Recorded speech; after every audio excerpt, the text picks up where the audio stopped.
Pengakuan jujur JK sebagai saksi sejarah Indonesia, bagaimana perjuangan dan keberhasilan Jokowi membuat Indonesia lolos dari jerat hutang 6.000 triliun warisan SBY dan Soeharto.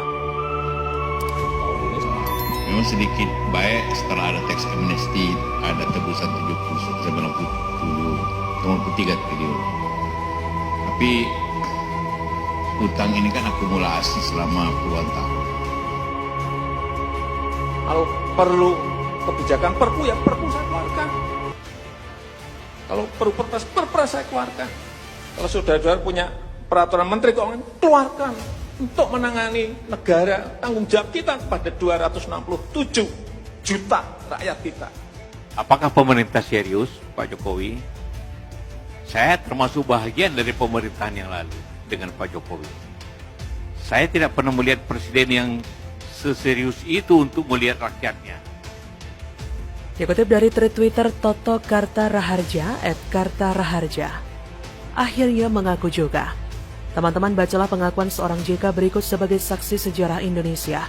Pengakuan jujur JK terhadap keberhasilan Jokowi dalam mengelola negara sehingga Indonesia perlahan lolos dari beban utang peninggalan era SBY dan Soeharto yang telah membuat Indonesia harus menanggung utang hingga 6.000 triliun dengan dalih subsidi yang hanya memperkaya dirinya sendiri dan konco-konconya. Silahkan Anda menyimak sampai selesai agar kita paham mengapa kini Indonesia perlahan menjadi negara hebat di Asia dalam kurun waktu yang tidak terlalu lama di era Joko Widodo.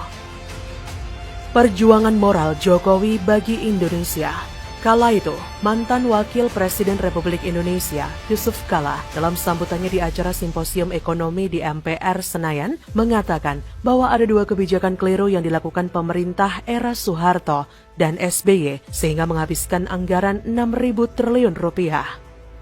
Kebijakan itu menjadi salah satu penyebab ketertinggalan Indonesia dari negara-negara tetangga. Satu kebijakan era Soeharto dan satu lagi era SBY. Selama 32 tahun Soeharto berkuasa, tidak ada riak yang berarti untuk menghentikannya. Saat Soeharto jatuh, tatkala fundamental ekonomi yang disimpan rapat bertahun-tahun terbuka lebar oleh aksi George Soros terkuak. Nyatanya 10 tahun kita menyimpan data busuk dan kebohongan. Tidak ada kekuatan ekonomi secara nyata, tidak ada. Soeharto tidak punya rencana hebat untuk membuat Indonesia hebat dalam sektor ekonomi, kecuali hanya menggali lubang sedalam-dalamnya melalui hutang tanpa rencana real untuk mengubah Indonesia menjadi lebih baik. Dari jumlah hutang yang digali Soeharto, hanya 30% yang digunakan untuk membangun Indonesia.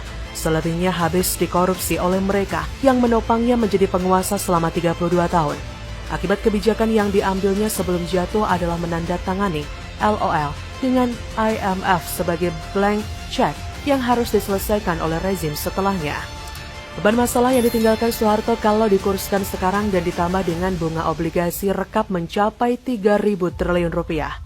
Era Habibie, Gus Dur, dan Megawati merupakan era tersulit bagi kita untuk berdamai dengan kenyataan. Indonesia dinyatakan sebagai negara insolven. Semua financial resource tertutup, pemasukan lebih kecil daripada pengeluaran. Kehidupan politik tidak jelas. 6 tahun proses transisi dari legislasi era Soeharto kepada era reformasi seakan waktu terpanjang dalam sejarah. Selama itu tidak ada pembangunan real, negara stuck.